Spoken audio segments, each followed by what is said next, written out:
Bismillahirrahmanirrahim. Assalamualaikum warahmatullahi wabarakatuh. Alhamdulillahi rabbil alamin. Wabihi nasta'inuhu ala umuri dunya waddin. Wassalatu wassalamu ala asrafil anbiya'i wal mursalin. Nabiina Muhammadin wa ala alihi wa sahbihi wa man tabi'ahum bi ihsanin illa yaumiddin. Qala Allah Ta'ala fi kitabihil karim, a'udzu billahi minasy syaithanir rajim. Ya ayyuhalladzina amanu taqullaha haqqa tuqatih wa la tamutunna illa wa antum muslimun. Wa qala subhanahu wa ta'ala, ya ayyuhan nasu taqu rabbakumul ladzi khalaqakum min nafsin wahidah wa khalaqa minha zawjaha wa batha minhuma rijalan katsiran wa nisaa'a wattaqullaha alladzi tasaaluna bihi wal arham innallaha kana 'alaikum raqiba. Wa qala aidan ya ayyuhalladzina amanu taqullaha wa qulu qawlan sadida yuslih lakum a'malakum wa yaghfir lakum dhunubakum wa man yuti'illaha wa rasulahu faqad faza fawzan 'azima. Ma ba'du, teman-teman rahimani wa rahimakumullah, alhamdulillah, segala puji bagi Allah Tabaraka wa Ta'ala. Di maghrib kali ini Allah pertemukan kita kembali di kajian rutin kita, belajar bareng, sharing ilmu, berbagi faidah yang subhanallah di akhir-akhir bulan kemarin rasanya ujian teh berat banget gitu. Apalagi para ayah ya, bentar lagi menghadapi tahun ajaran baru, yang sekolah anak, yang deg-degan bapaknya karena harus bayar ya, bayar daftar ulang, bayar sekolah anak, ujian ekonomi ya. Alhamdulillah Allah kuatkan kita ya. Belum lagi ada diuji kesehatan, yang lagi sakit ya. 2 pekan lalu lagi banyak orang flu, orang batuk. Ada yang diuji dengan kehilangan orang tercintanya, ada yang wafat. Ada yang diuji dengan orang-orang yang masih bergelimang dengan dosanya. Semua ujian yang Allah berikan kepada kita itu menunjukkan bahwa Allah ingin manusia kembali kepadanya. Allah mengatakan dalam surat Al-Ankabut ayat kedua, coba perhatikan. Surat Al-Ankabut ayat kedua. Kata Allah Subhanahu wa Ta'ala, ahasiban nasu ayyutraku ayyaqulu amanna wa hum la yuftanun. Apakah manusia mengira bahwa mereka akan dibiarkan hidup begitu saja setelah mengatakan aku beriman kepada Allah, kemudian mereka diuji ya. Padahal orang-orang sebelum kalian, kata Allah Subhanahu wa Ta'ala, mendapatkan ujian ya. Bukan kita saja, bukan kita saja orang yang dikasih ujian.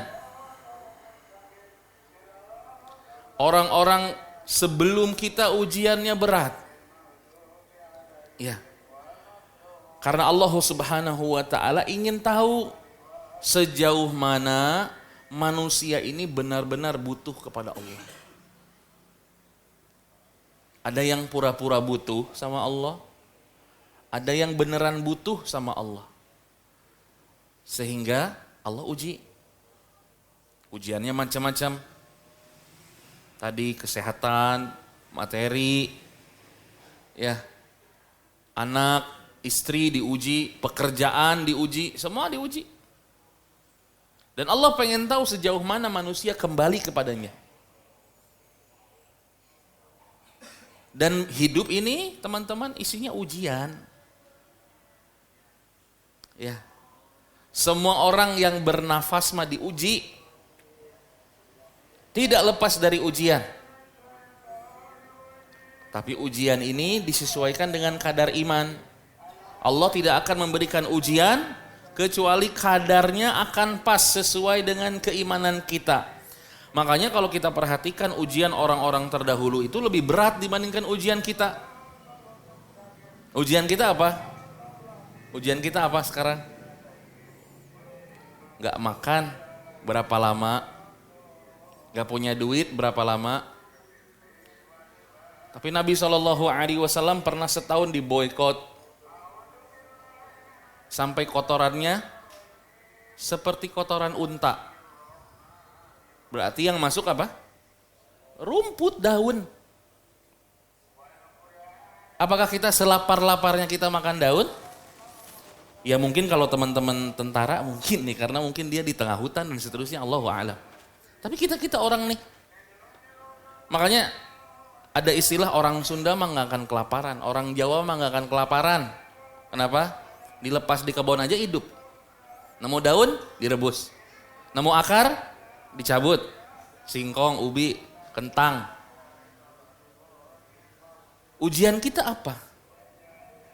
Ujian kita cetek. Kenapa? Karena iman kita juga segitu. Sudah cetek diuji murang-maring. Coba perhatikan, ketika orang diuji apakah dia kembali kepada Allah atau malah dia menjauh dari Allah. Berapa banyak orang di sekitar kita nih diuji sama Allah. Berapa banyak orangnya yang langsung dekat sama Allah atau dia malah menjauh. Murang-maring. Marah-marah. Malah menjalankan sesuatu yang tidak disyariatkan. Banyak masalah di rumah, keluar rumah mabok. Berapa banyak teman kita yang begitu? Kerliur di imah ayo baturan orang minum. Astagfirullah. Ada orang kasih masalah, ujian sama Allah, larinya mana? Maksiat. Ada orang nggak punya duit, aduh usaha lagi jeblok nih. Gimana dong? Ya udah itu. Sertifikat rumah kita gadaikan saja. Berapa banyak orang yang diuji materi, kemudian dia malah mencari uang riba. Berapa banyak? Banyak. Allah pengen tahu sejauh mana manakala kita diuji, kita kembali sama Allah. Itu yang Allah inginkan. Kata Allah Subhanahu wa taala dalam surat Muhammad ayat 31, "Wa lanabluwannakum hatta na'lamal mujahidina minkum was-sabirin." Kami pasti uji kalian, kata Allah. Sampai kami tahu mana orang yang sungguh-sungguh dalam imannya, mana orang yang bersabar dalam ujiannya. Allah pengen manakala diuji kita kembali sama Allah. Makanya hari ini kita bedah bagaimana caranya kita bertahan dalam ujian. Badai ujian ini pasti reda. Soon or later. Secepatnya atau mungkin masih lama. Terserah Allah. Tapi yang pasti ujian akan pasti datang sepanjang hidup kita. Hidup kita susah tenang guys. Hidup kita susah tenang. Aya we penyakitna, cacapekeuna aya wae. Rehat dikit aya masalah. Baru diam dikit ada masalah, pasti. Makanya sekarang kita cari tahu bagaimana cara bertahan dalam ujian. Sampai kapan? Sampai Allah jemput kita. Dan kata para ulama, ujian itu berakhir, teman-teman. Sampai kapan? Sampai mati? Enggak. Ujian itu berakhir sampai dua kaki kita napak di surga. Selesai ujian. Selama kaki kita belum melangkah ke surga, belum nyampe tuh, ujian akan terus datang. Ujian hidup, ujian mati. Emang mati gak diuji lagi? Diuji. Dan itu ujian sesungguhnya. Nah bagaimana kita sekarang yang nampak dulu, di dunia dulu, bagaimana cara kita bertahan dengan ujian yang Allah berikan. Yang pertama, biar kita kuat struggle, tanamkan keyakinan bahwa ujian adalah tanda cinta dari Allah Subhanahu wa taala. Rasul kita Muhammad sallallahu alaihi wasallam bersabda, "Inna 'idhama jaza ma 'idhamal bala." Sesungguhnya besarnya pahala berbanding lurus dengan besarnya ujian. Kalau kita ngerasa sekarang, Kang Roni, punten bisi jatuh. Kalau kita ngerasa sekarang ujian kita besar menurut kita, gede banget, berat. Ujian kita berat hari ini. Yang tadinya mungkin enak, kemudian Allah uji 360 derajat kita berbalik. Yang tadinya serba ada jadi nggak ada. Yang tadinya serba gampang jadi sulit. Berat ujiannya. Dan kita sabar ada di situ, maka pahala yang diraihnya makin besar. Kemudian kata Nabi SAW, wa innallaha idza ahabba qauman ibtalahum. Dan apabila Allah mencintai satu kaum atau satu orang, Allah akan uji dia. Makin besar ujiannya, makin Allah suka dengan dia. Buktinya apa? Ujian paling besar diberikan kepada para nabi, bukan kepada kita. Ujian yang berat diberikan kepada siapa? Kepada nabi. Kita bukan nabi, ujiannya cetek. Tapi para nabi ujiannya berat. Bapak tega ninggalin istri dan anak yang baru lahir di tengah-tengah gurun? Gak mungkin, Pak. Gak mungkin. Bapak tega nyembelih anak, disuruh sama Allah nyembeli anak. Berat ujiannya. Ujian para nabi paling berat. Dan itu kenapa pahala mereka besar. Allah mencintai mereka. Dan Allah Subhanahu wa ta'ala manakala mencintai makhluknya, hambanya, Allah berikan ujian perlahan. Gak mungkin sekaligus. Dan manakala kita diberikan ujian, Allah juga berikan solusi. Itu tanda cintanya Allah. Ketika ujian datang, kita mau sabar nih. Cintanya Allah kepada kita adalah Allah juga berikan solusi. Cuman kita kadang-kadang gak sabar.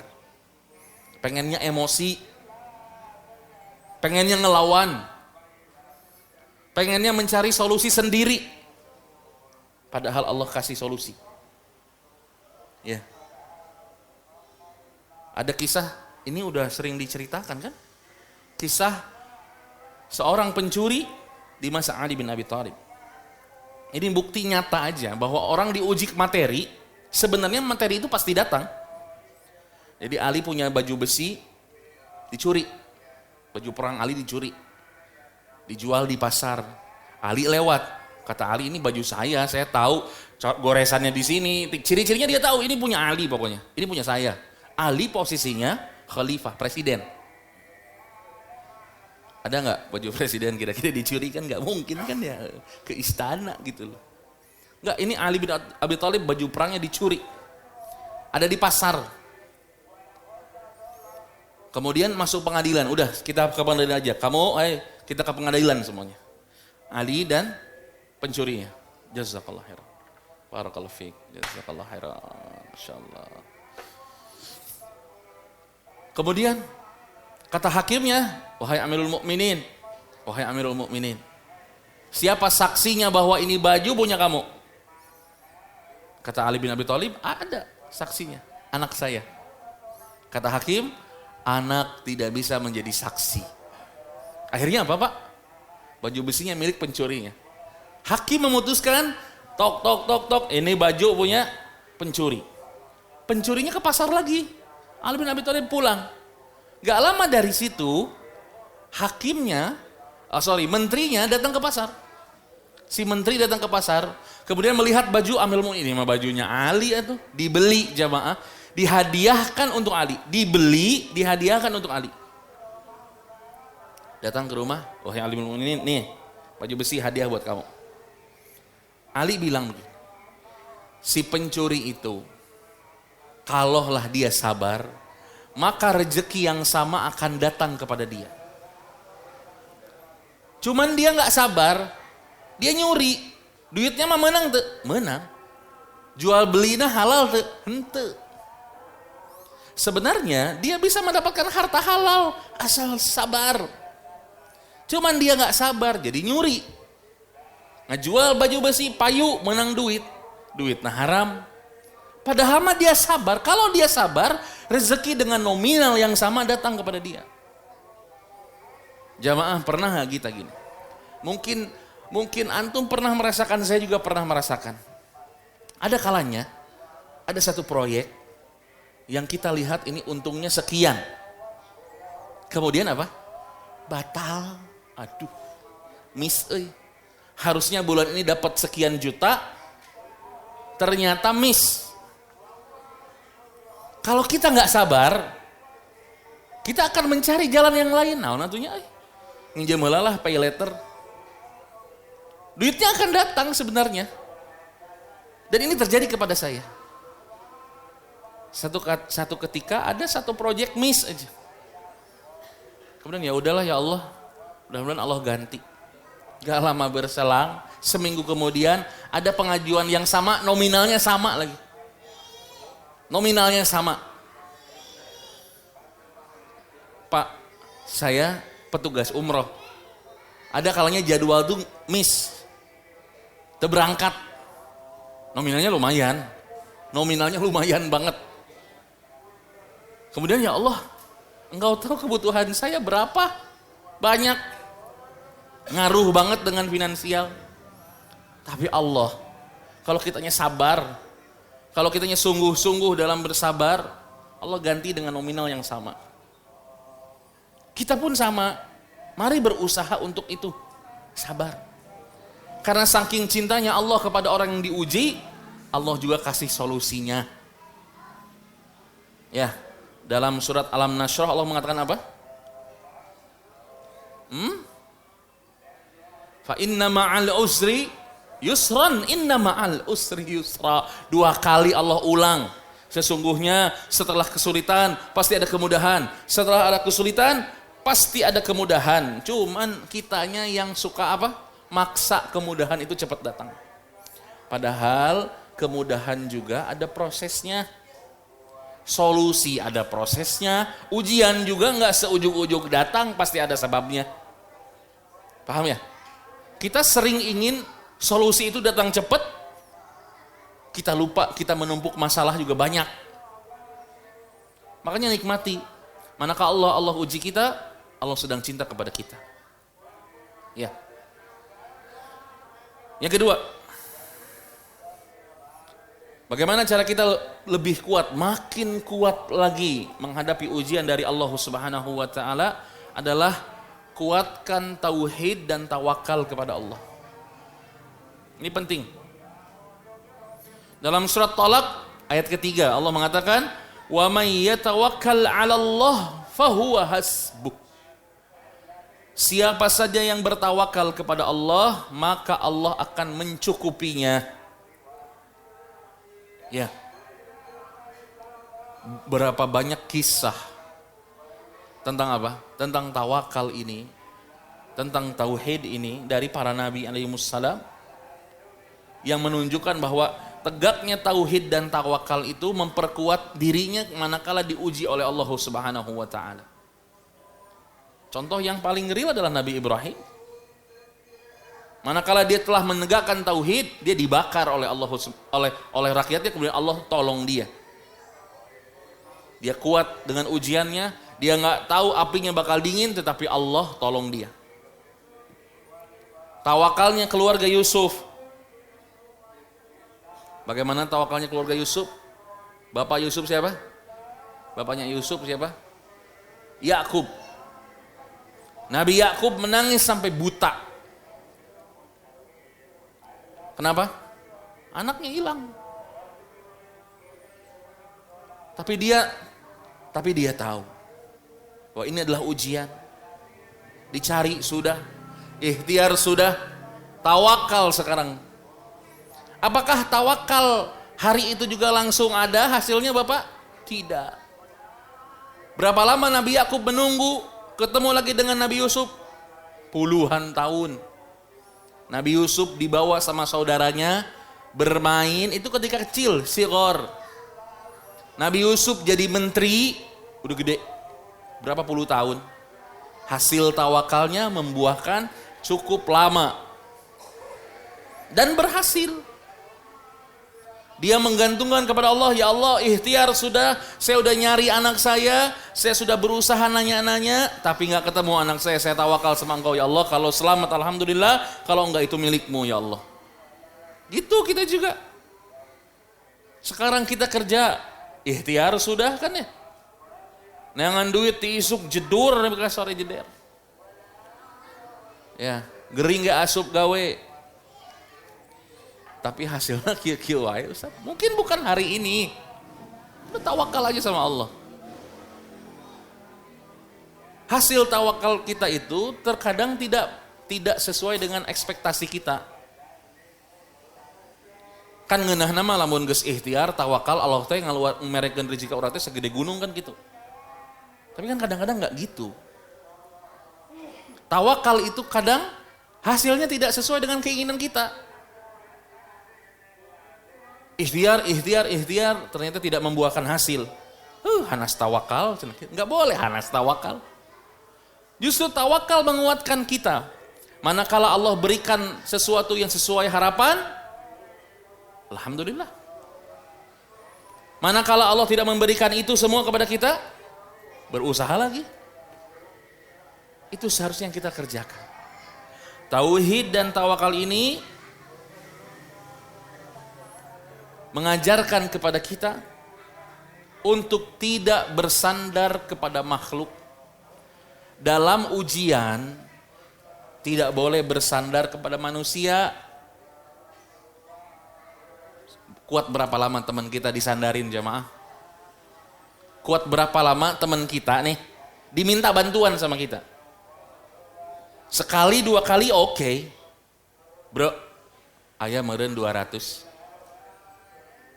Tulungan heula lah. Cair 200. Bulan depan ente datang lagi. 250 aya teh. Mungkin bisa ngasih lagi. Sok bulan katilu datang di ka babaturan. Nu kamari heula balikeun. Balikeun heula nu kamari kakara cair deui. Tawakal itu mengajarkan kepada kita untuk tidak bersandar kepada manusia. Karena sehebat apapun manusia, ada batasnya. Saya ketemu teman di Jakarta. Ceritanya, ini kalau cerita dia, Ustaz, saya bangun masjid di sini, Ustaz, saya bangun pesantren di sini, bangun itu, bangun ini, bangun itu. Wah, pokoknya mah loba we bangunan anak. Pernah ngebangun di sini, masjid di sini, pesantren di sini. Suatu ketika saya mau renovasi sekolah saya. Ingat dong ka jelema eta, oh kebaikannya banyak. Dia bangun sekolah di sini, sekolah di situ, berarti sudah biasa. Saya datang telepon, mau ketemu dong, mau ngobrolin masalah ngebangun sekolah. Apa jawaban dia? Tahun ini mah saya stop dulu Ustaz, tong nyarita atuh gitu.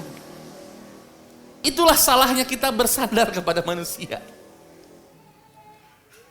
Jangan bersandar sama makhluk. Kecewa pasti. Manakala Allah uji kita, Allah pengen kita tawakal sama dia, bukan sama makhluk. Dan makhluk pasti mengecewakan. Ya. Sekuat apa dia bisa memberikan apa? Memberikan manfaat buat kita sejauh mana? Maka kembalilah kepada Allah Subhanahu wa ta'ala. Terkadang kata para ulama, ikhtiar yang sedikit hasilnya bisa besar. Terkadang ikhtiar sedikit hasilnya besar. Terkadang juga ikhtiarnya banyak hasilnya sedikit. Karena apa? Kurangnya tawakal. Kadang nih kita cuman kerja 2 jam hasilnya bisa 20 juta. Geus gawe sabulan UMR. Ada tuh begitu ada. Ada orang cuman dia datang ke Jakarta Meeting, tanda tangan, cair proyeknya, pulang, udah gitu, menang duit 100 juta. Kita orang nih kerja sebulan, UMR, dipotong BPJS ketenagakerjaan, dipotong koperasi itu dan seterusnya. Kadang ikhtiar yang banyak itu hasilnya kecil, kadang ikhtiar yang kecil hasilnya banyak, tergantung tawakal. Maka tinggikan tawakal. Ikhtiarnya jangan berhenti. Tinggal tawakalnya cing bener. Karena tawakal itu bukan pasrah. Sumanggawe kumaha Allah, nggak bisa, bukan tawakal itu namanya. Konyol itu namanya. Tawakal itu bukan pasrah tanpa usaha, tetapi memaksimalkan ikhtiar dan mengembalikan hasil kepada Allah. Makanya saya ajarin doa kemarin waktu itu. Allahumma kfini bihalalika an haramik. Ya Allah, cukupkan aku dari yang halal, jauhkan aku dari yang haram. Udah cukup. Loba haram kernaon. Tapi saeutik berkah mending itu. Ya. Dan hati yang bergantung kepada Allah penuh dengan ketenangan. Tenang, kalem we. Ya. Tenang, ada Allah. Ya. Yang penting Allah sudah melihat ikhtiar kita. Ya. Allah sudah melihat usaha kita. Allah pasti kasih rezeki. Dan jangan dipikir Allah akan memberikan banyak. Allah akan memberikan cukup. Allah nggak akan ngasih banyak. Allah akan ngasih cukup. Nuloba ge cantang tu kapake. Makanya rizki itu teman-teman, dengerin nih. Rizki itu apa yang telah kita makan, apa yang telah kita pakai, dan apa yang telah kita sedekahkan itu rizki kita. Yang sekarang ada di rumah teka pake, di gudang nggak kepake, di toko dan seterusnya belum tentu jadi milik kita. Karena yang sudah kita rasakanlah itu rizki kita. Ya, makanya tawakal. Sisanya tawakal sama Allah. Usaha sudah, tinggal kita menggantungkan diri kita hasilnya kepada Allah Subhanahu wa taala.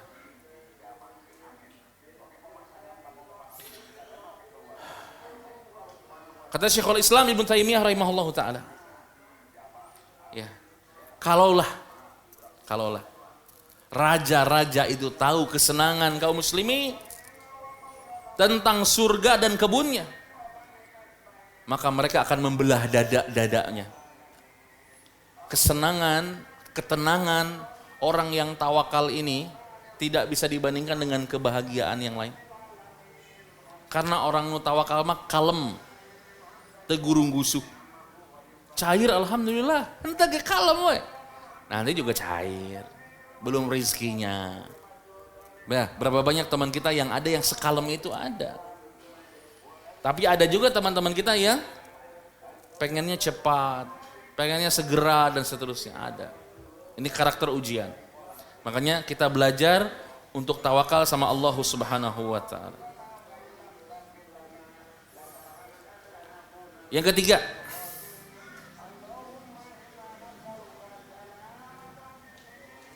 supaya kita makin kuat bertahan dalam ujian adalah memohon pertolongan dengan sabar dan sholat.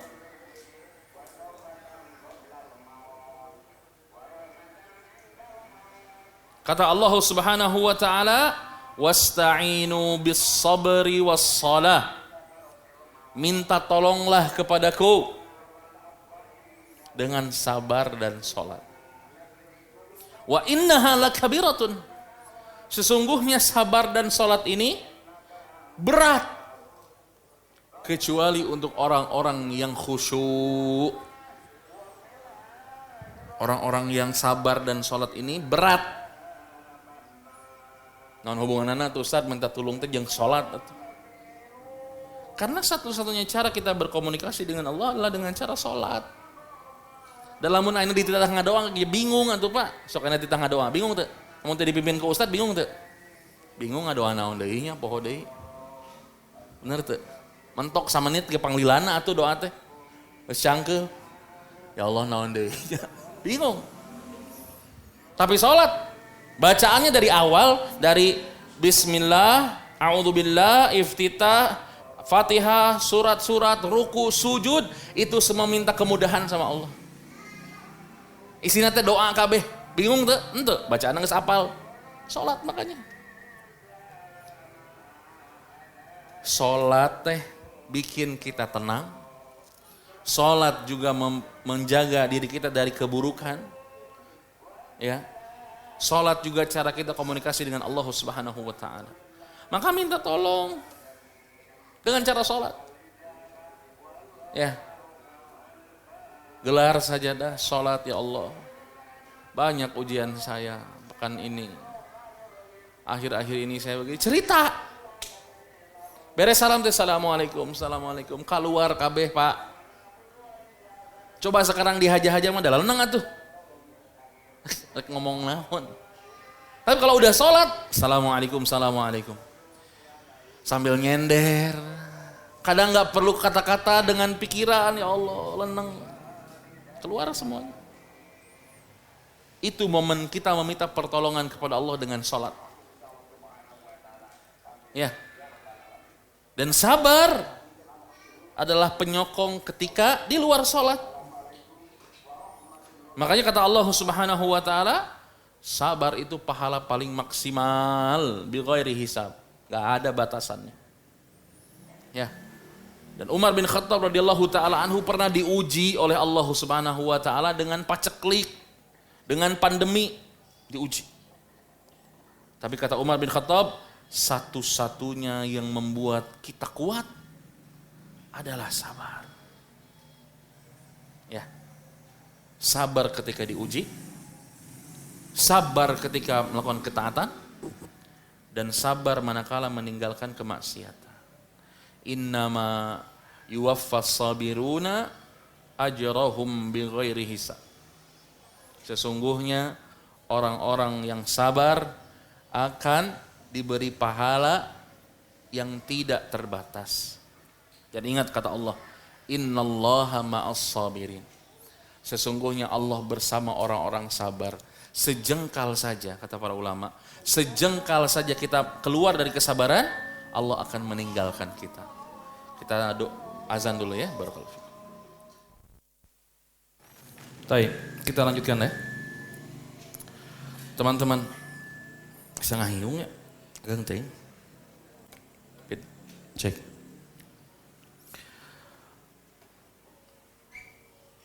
Nah, bagaimana tadi meminta tolong dengan sabar dan sholat ya? Karena ketika sholat doa menjadi mudah. Dan Nabi kita Muhammad sallallahu alaihi wasallam manakala beliau menghadapi banyak ujian, beliau itu bersegera dengan sholatnya. Karena ya itu cara komunikasi hamba dengan Allah Subhanahu wa taala dengan sholat. Kemudian ketika sholat banyak berdoa. Ustaz kenjarkan doa deui. Doa manakala ditimpa banyak musibah.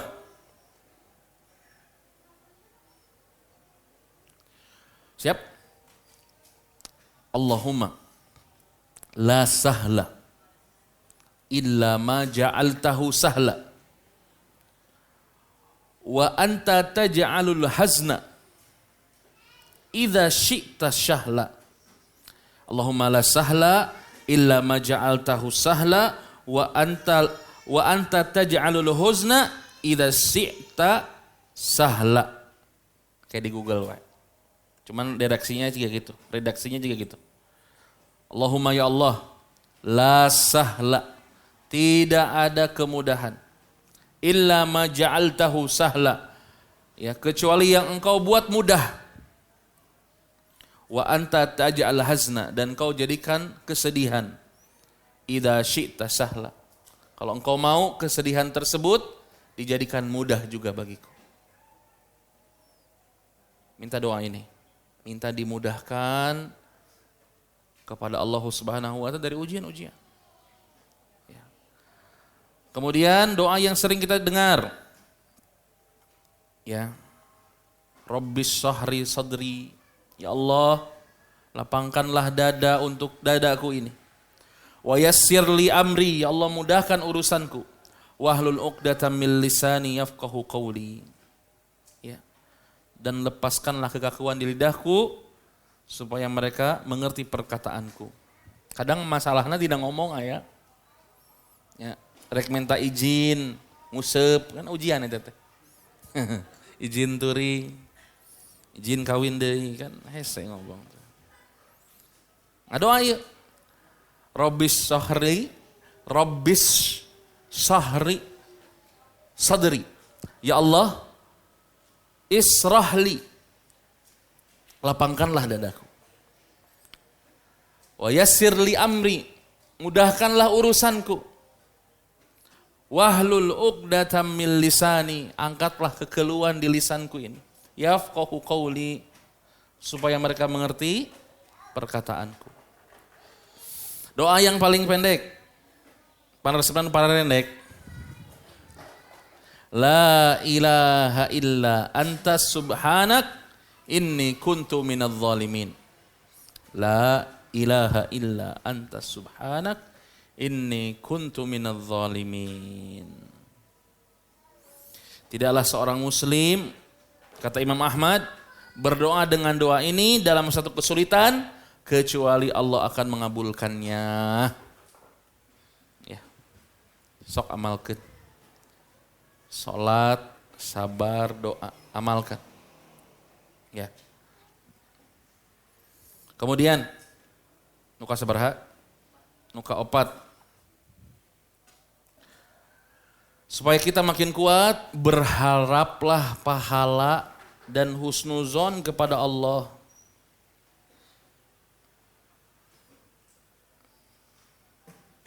Kata Nabi SAW dalam hadis qudsi, ana inda dhanna abdi bi. Ana inda dhanni abdi bi. Sesungguhnya aku ini sesuai dengan prasangka hambaku. Kalau kita suudzon sama Allah, sulit hidup kita, disulitkan oleh Allah. Tapi prasangka kita kepada Allah baik, Allah juga akan permudah jalan kita. Mantak ulah suudzon ka Allah teh naon teh suudzon ka Allah teh. Nah sih Allah teh meni kieu ka abi teh, pasti kitu.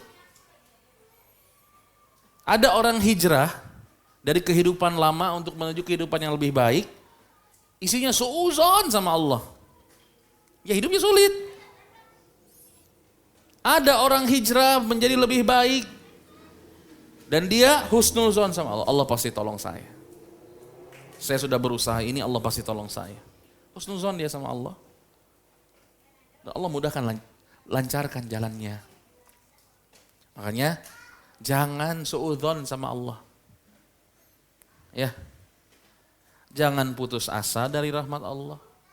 Jangan merasa si paling terdolimi.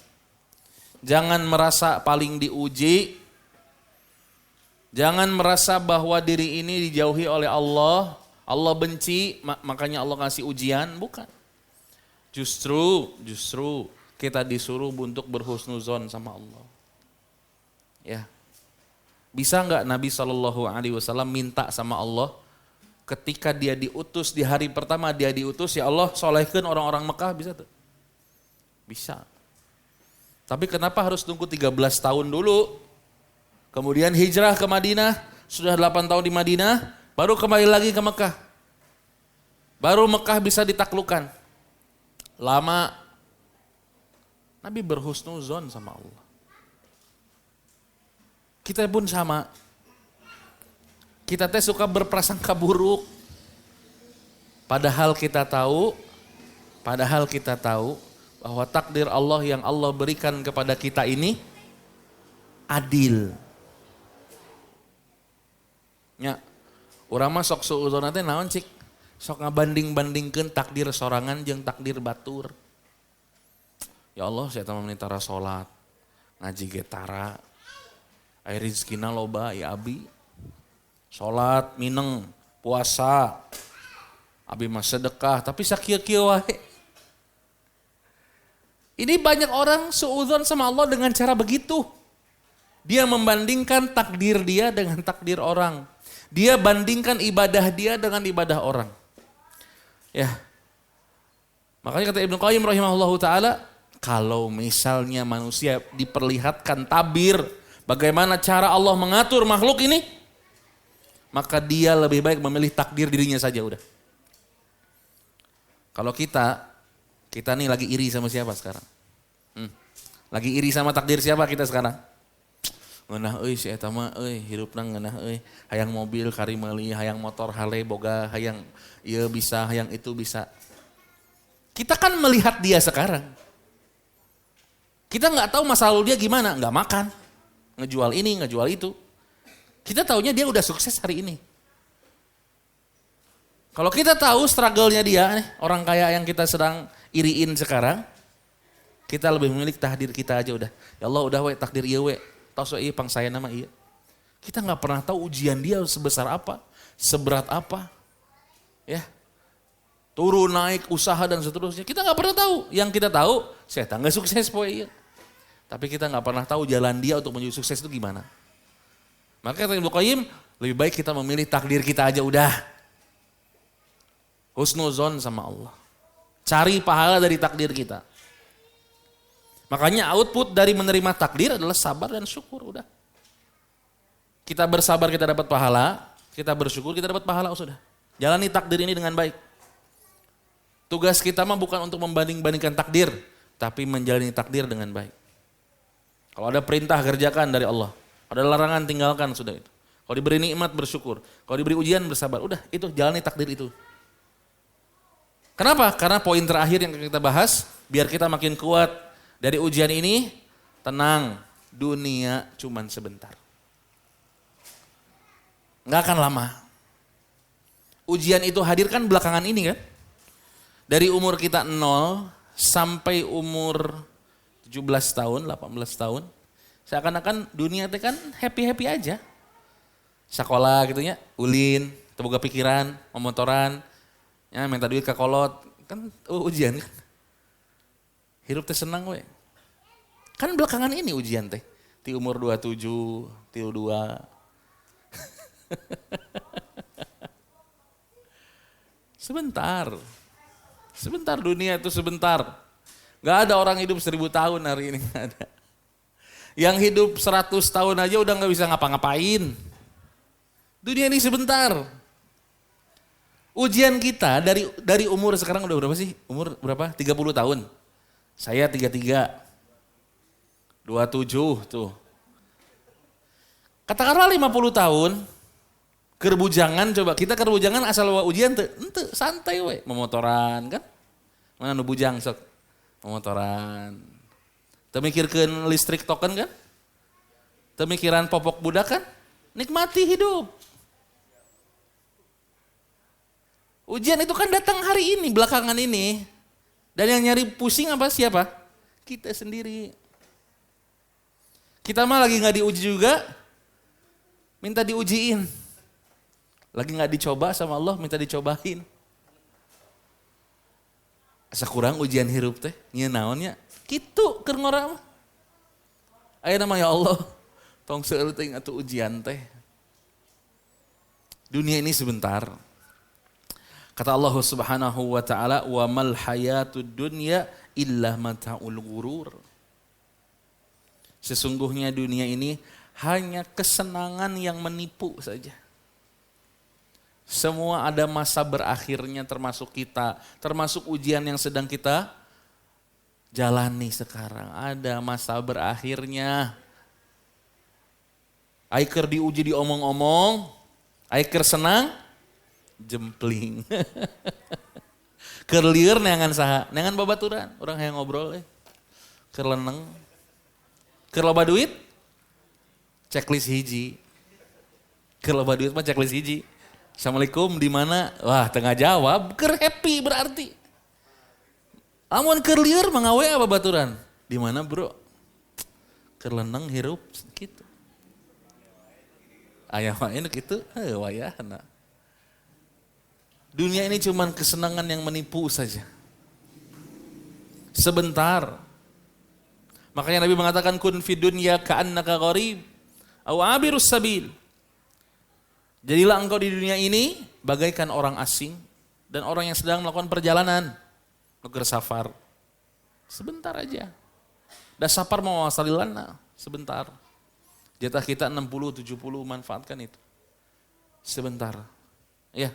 Ibnu Rajab mengatakan barang siapa mengetahui bahwa dunia adalah tempat singgah, maka ia tidak akan terlalu sedih terhadap musibah dunia.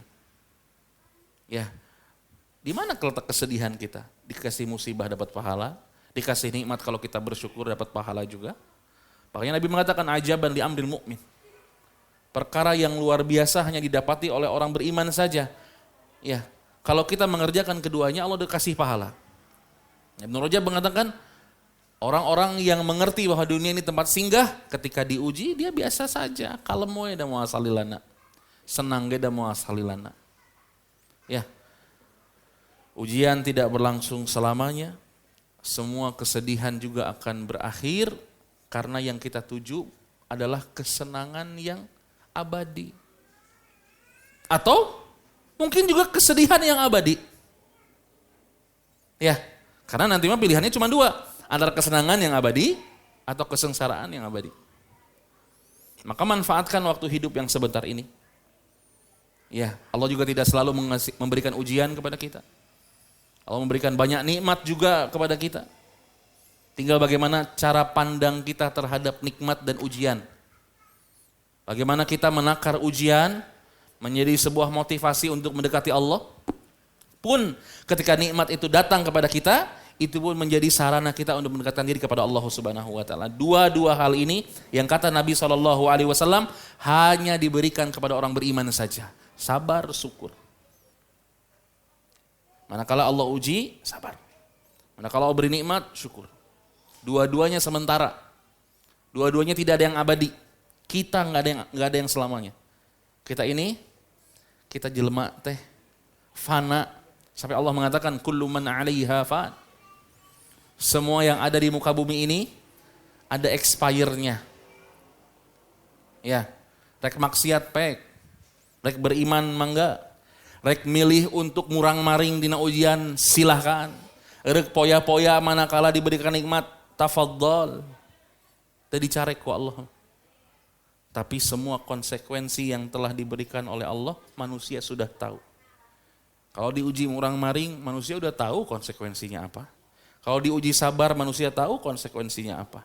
Kalau diberi nikmat dia malah foya-foya, dia tahu konsekuensinya apa. Manakala diberikan nikmat dia bersyukur juga dia tahu konsekuensinya apa. Allah lah ngabebaskeun. Ya. Tinggal bagaimana kita orang beriman menyikapi ujian dan nikmat. Itu aja kali ya. Cukup ya? Cukup. Ulah berat teuing kajian teh.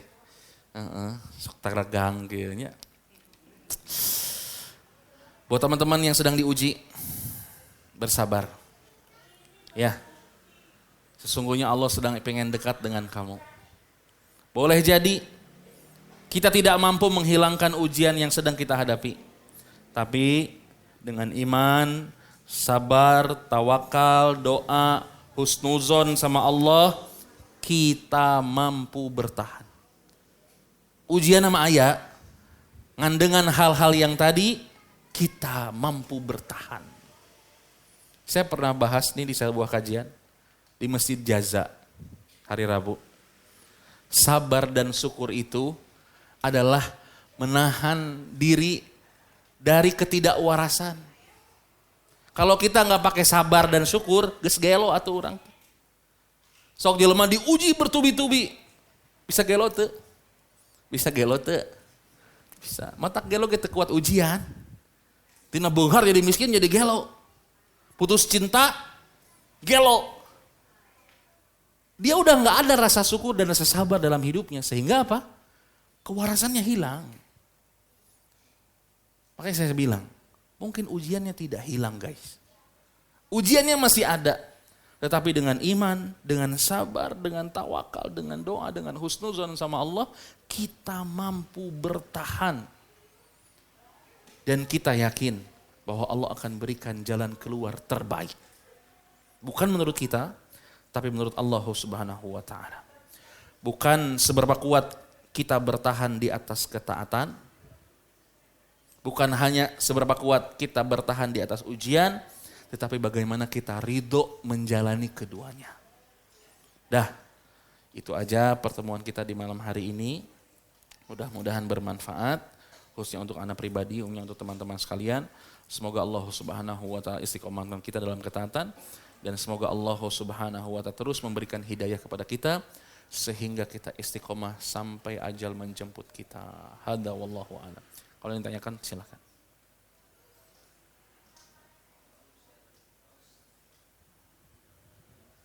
Ya. Oke.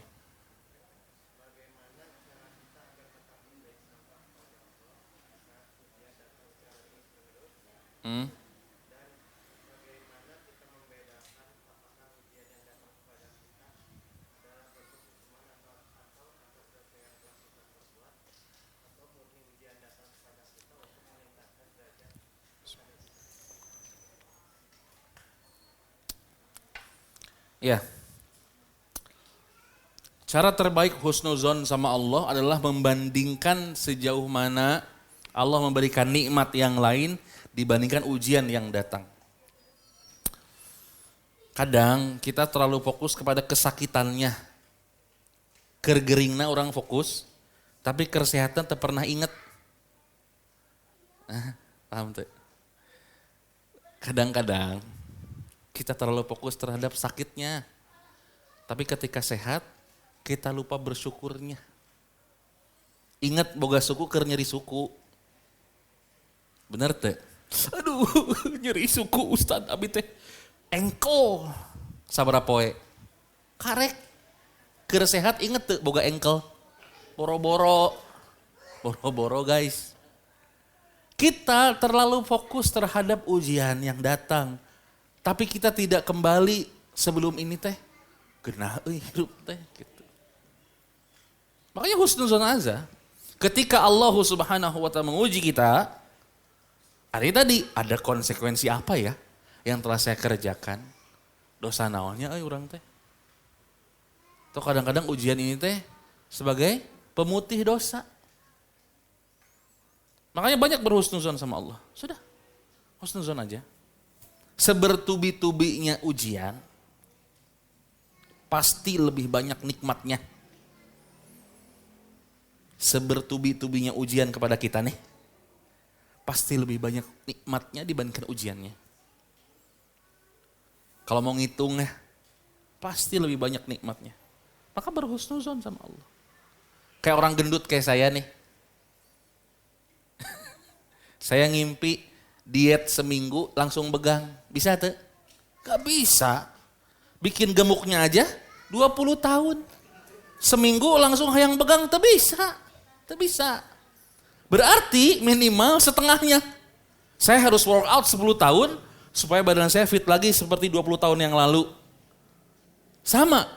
Ketika kita diuji oleh Allah, ya kamu diuji baru berapa lama sih dibandingkan nikmat sebelumnya yang lebih banyak. Nikmati saja. Husnuzon sama Allah.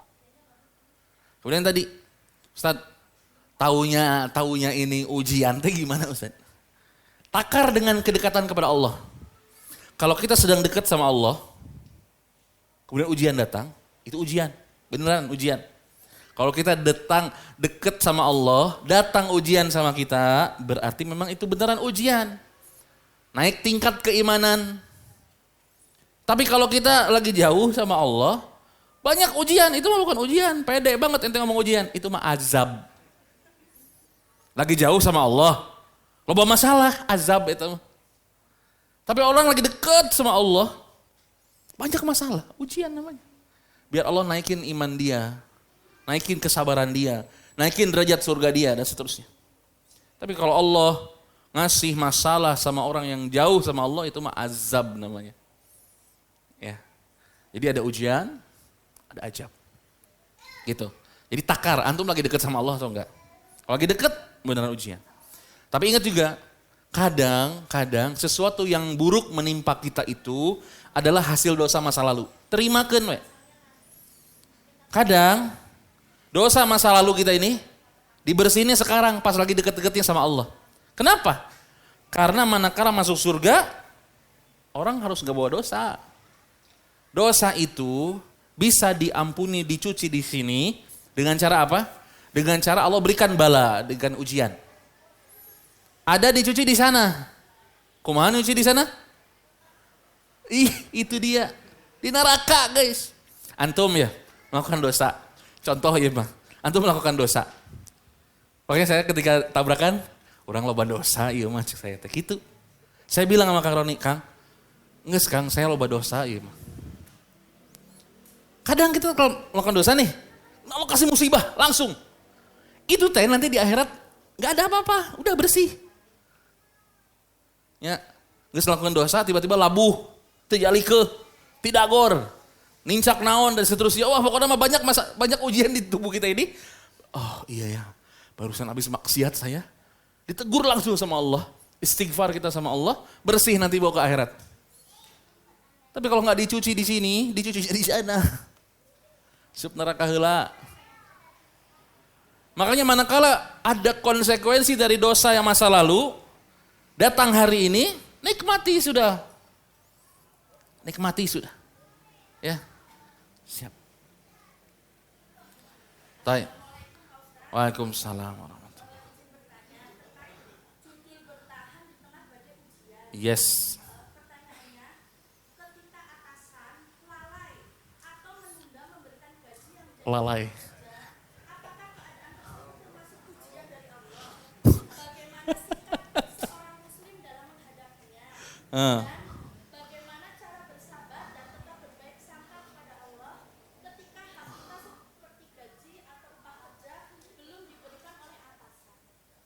Siapa atasannya?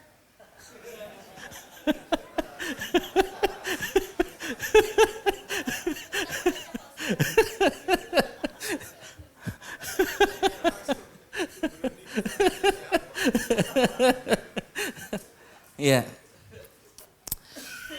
Ya, seseorang itu kan tergantung dengan akad yang berlaku. Ya, kata Nabi SAW, seorang muslim itu dikunci dengan akad yang sedang dia kerjakan. Gimana Ustadz kalau diuji gaji telat, bonus tidak cair? Bagaimana cara husnuzon sama Allahnya? Ya berarti bukan rizki, belum rizki kita. Karena rizki itu bagaikan umur. Dia hadir tepat waktu. Terus bagaimana dengan sikap kita terhadap atasan? Ya ntar dulu, bentar saya mau jawab. Saya mau jawab ini. Ya. Ya itu ibu hubungan dengan Allah dulu saya bahas. Rizki itu seperti ajal. Dia akan datang sesuai dengan waktunya. Ini kan kita ngomongin dulu urusan ilahiyah dulu. Tapi ada cara untuk berikhtiar. Kalau sudah menjadi hak kita, kita berhak menuntut. Karena kalau atasan yang beriman, kata Nabi SAW, bayarlah upah pegawai kalian sebelum keringatnya mengering. Kalau udah ganti keringat lain, ini udah zolim berarti. Keringatnya udah nggak netes lagi ini, udah kering banget, ganti keringat lagi, nah ini nggak boleh. Maka kita harus menuntut hak kita. Kalau nggak bisa langsung ke atasan, ke supervisor, ke HRD. Karena dalam Islam hukum muamalahnya harus dituntut. Karena itu akad, Bu.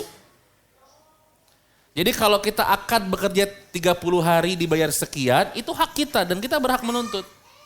Sama kayak hutang.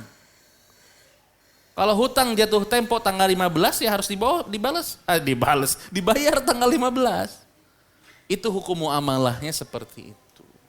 Jadi dalam Islam berhak seorang pegawai menanyakan upahnya kepada yang memberi upah karena itu bagian dari akad. Bisa jadi lupa. Bisa jadi nggak ada duitnya. Loh. Ya ditanya. Ya kan saya bukan bosnya sampean toh. Iya juga lagi. Jadi baiknya ditanya sama bosnya, bos kenapa sih? Kalau misalnya mau dimundurin tanggal gajian saya lebih baik dimundurin. Misalnya tanggal 23 biasanya. Tapi tiap kali dibayar tanggal 30, udah tanggal 30 aja biar saya nggak nungguin. Jadi itu dibicarakan, tapi dengan bijak. Kalau kita masih butuh dengan duit bos kita, ya bicarakan dengan bijak. Kalau kita udah nggak butuh duit sama dia, udah bos ini gaji terakhir saya keluar, udah lebih baik. Cuman dalam Islam itu dia berhak, seorang pekerja berhak menuntut bayaran. Itu seperti hutang. Gitu ya. Jadi ditanya alasannya apa? Yang gak ada duit, gitu. Udah, nah kita cari tahu gitu. Ya, dan itu hak kita sebagai pegawai. Allahu a'lam. Ada lagi? Kamu silakan. Ya.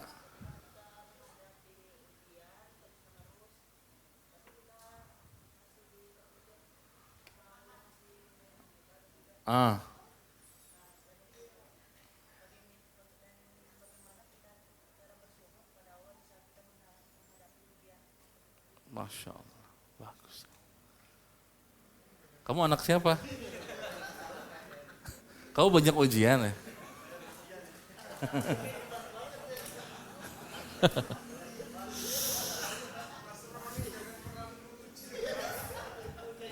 Saudara antum ya. Adik antum diuji sama kakak masnya ya?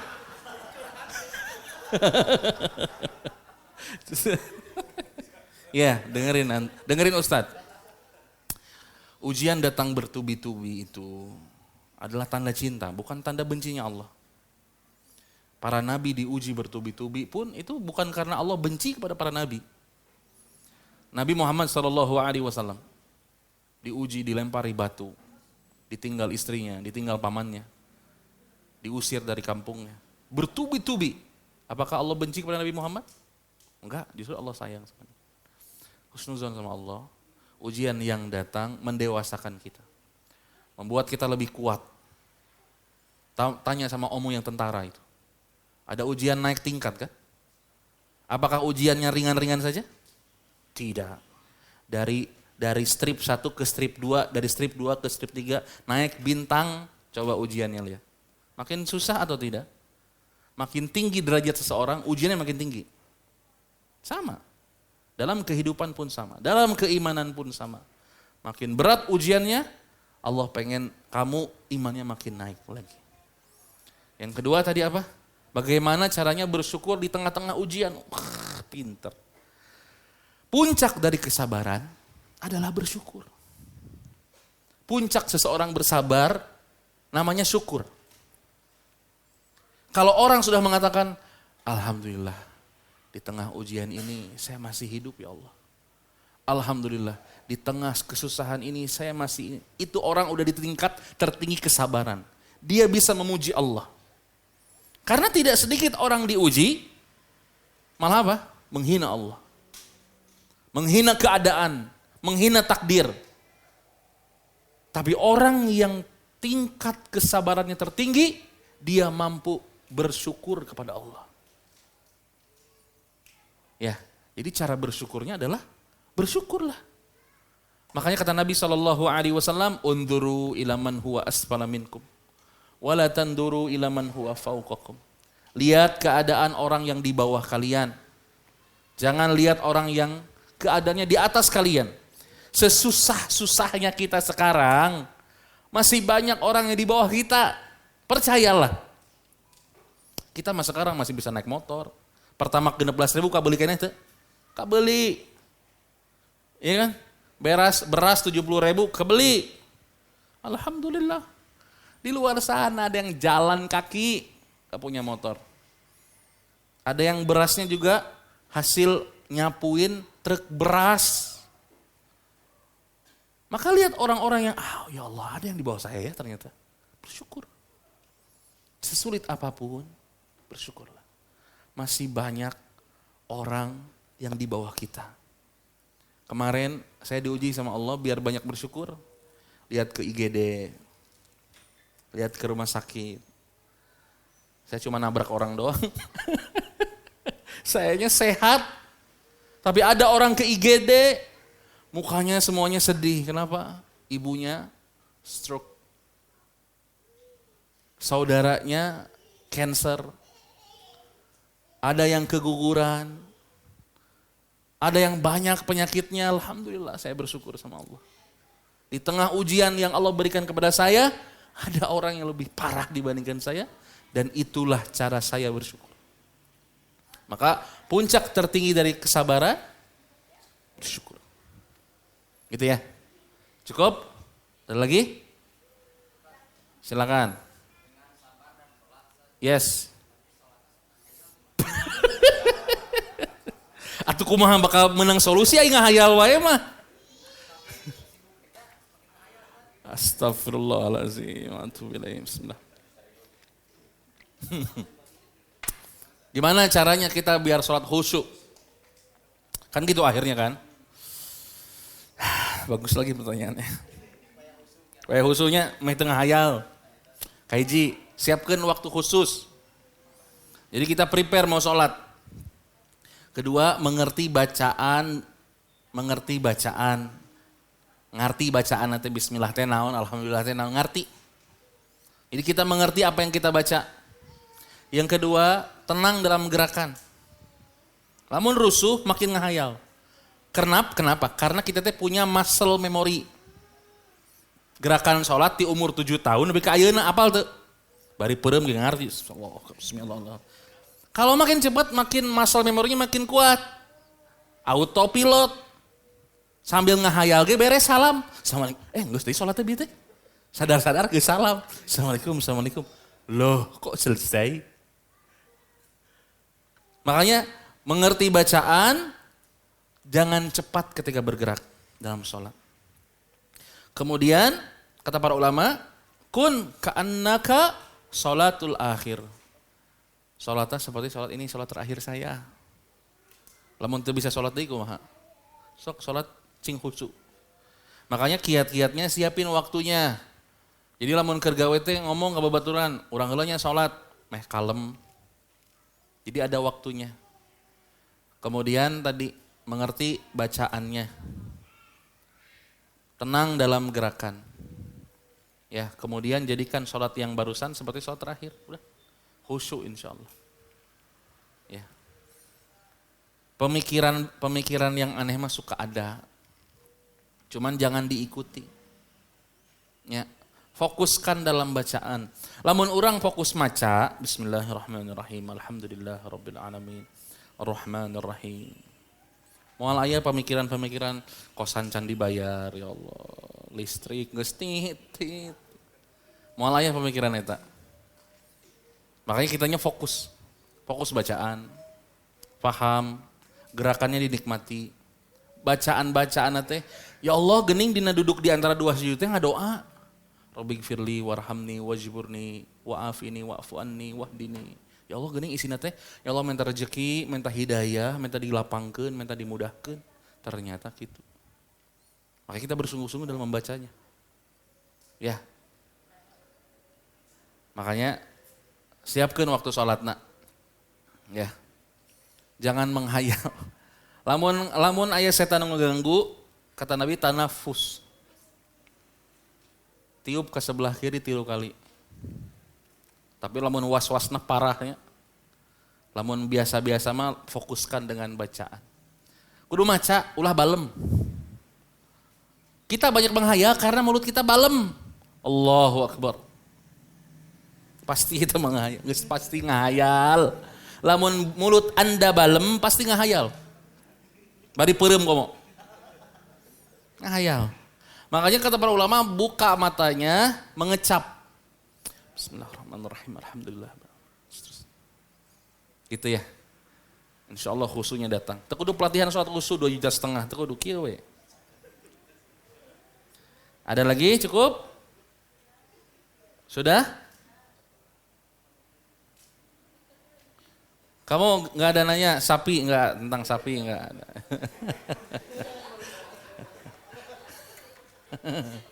Bisa ya pertanyaan tentang